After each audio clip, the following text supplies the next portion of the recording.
to forefoot running, especially if you've switched from heel strike running to forefoot strike running and you've encountered soreness along the outer side of the foot or the outer side of the ankle, namely peroneal tendon soreness. One good reason for this particular type of pain, which in the case of learning forefoot running, I like to call this form of pain adaptive pain, because the peroneal tendon is actively adapting to being engaged differently in a forefoot strike landing than in a heel strike landing during running. And so essentially the peroneal tendon is undergoing developmental strengthening until it fully adapts to its new role in forefoot strike running.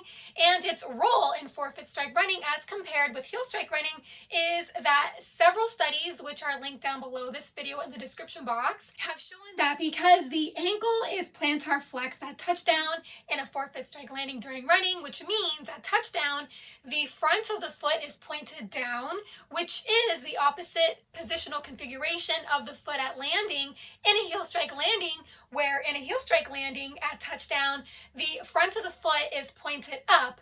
This positional configuration of the foot is called ankle dorsiflexion. So it's essentially the opposite of ankle plantar flexion.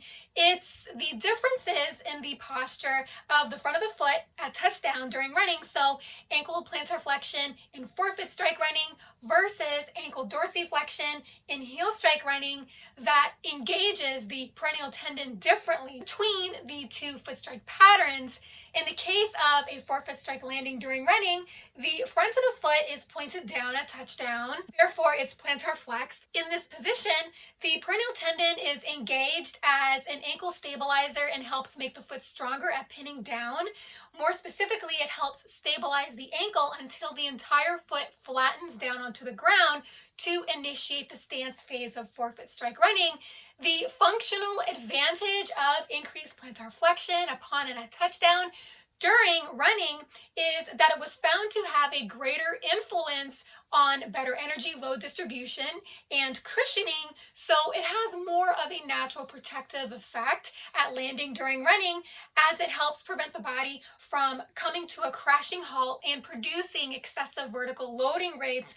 Rather, increased ankle plantar flexion at landing during running is a mechanical component for low impact because it actively encourages a smoother placement of the foot with the ground, which results in less jolt, and it also naturally produces a lesser overstride angle at landing, which reduces the collisional force and mechanical overloads to the knee as compared with increased ankle dorsiflexion upon and at touchdown like in heel strike running. I did a few videos explaining more on how ankle plantar flexion at landing engaged when forefoot running has been shown to bring full resolve to two common injuries most associated with heel strike running.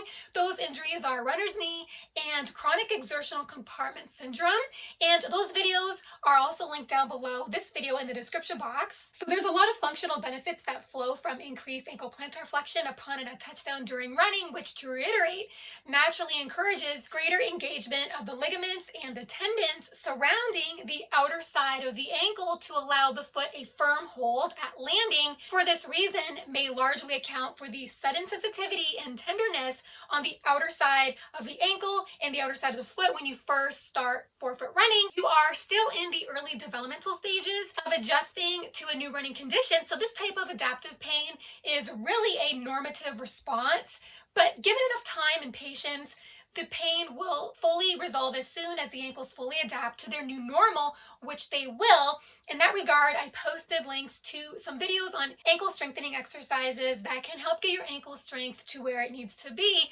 Also, in my upcoming video, I'll be talking about how heel strike running may increase the risk of peroneal tendon injury, so be sure to check for that as well. Hope you've enjoyed this video. If you did, feel free to hit the like button as well as the subscribe button if you haven't already, where you will stay more informed on heel strike running versus forefoot strike running, as well as more informed on the functional benefits of barefoot running and how barefoot running can really weaponize your stride for when you run in shoes. Thank you so much for listening and watching. Have fun out there on the roads and trails. Bye for now.